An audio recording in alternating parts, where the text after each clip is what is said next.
Entreprendre la culture, le thème de ces 8e rencontres internationales, c'est un nom très polysémique qui nous montre bien l'importance de la culture dans notre modèle de société pour le bien commun qui a été menacé en 2015 et en même temps entreprendre la culture comme on entreprendrait dans n'importe quel autre domaine économique. C'est ça le sens de ce thème, donc je crois que c'est un très beau thème et qui sera en plus débattu et questionné par de très très belles personnalités. C'est, je crois, un thème passionnant, entreprendre la culture, montrer à quel point la culture ne se résume évidemment pas au côté mercantile de l'affaire, mais également comment ces mondes se nourrissent finalement d'une même ambition, d'un même objectif, à la fois le monde entrepreneurial ou le monde culturel, deux mondes qui s'interpénètrent.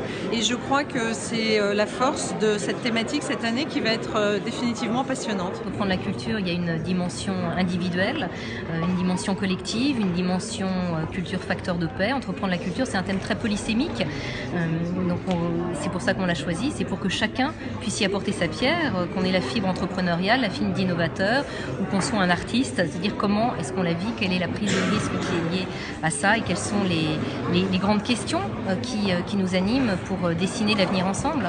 C'est un événement majeur. D'abord, vous l'avez vu, des invités prestigieux qui viennent tous à Bordeaux nous permettre des débats qui se feront en présence des Bordelais. Je crois que c'est une opportunité formidable pour notre ville d'accueillir autant de personnalités. 30 pays vont être représentés, des personnalités de renom, des différents domaines d'activité, artistiques, culturels, économiques et puis politiques également.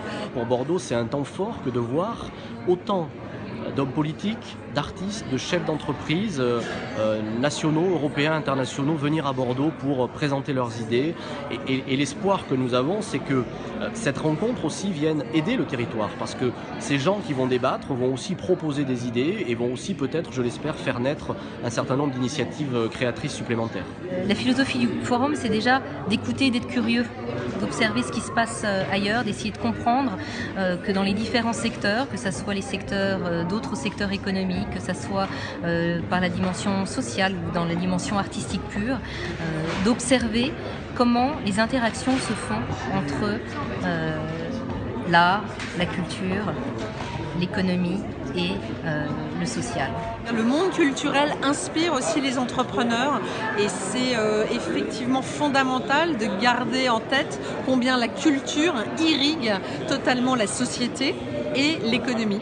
Et c'est ce triptyque qui nous intéresse, c'est le fondement même du Forum d'Avignon et c'est, j'espère, ce que tous les participants retiendront, c'est que vous savez, souvent on souffre de mondes en silo et nous on a besoin de créer cette interpénétration de mondes qui dialoguent, qui se nourrissent les uns des autres et il ne faut pas cloisonner tout ça mais au contraire créer cette richesse. Quand le Forum d'Avignon a frappé à la porte de Bordeaux et qu'il nous a dit vouloir s'installer à Bordeaux de par l'image culturelle, économique que véhicule la ville, on l'a vécu effectivement comme une forme de reconnaissance. Je crois qu'il faut être modeste. Le monde culturel rencontre de vraies difficultés. Il y a une part de souffrance en ce moment parce qu'il faut réinventer un modèle culturel, en tout cas de politique culturelle publique. Donc il faut le dire modestement. C'est une ville qui porte haut les couleurs du Forum. Ça fait 9 ans que le Forum existe. Et on a cherché une ville qui incarne les 3 dimensions qu'on vient d'évoquer, une ville d'art, une ville de patrimoine, une ville économique, avec un développement économique fort, et une ville où le social est une dimension aussi importante.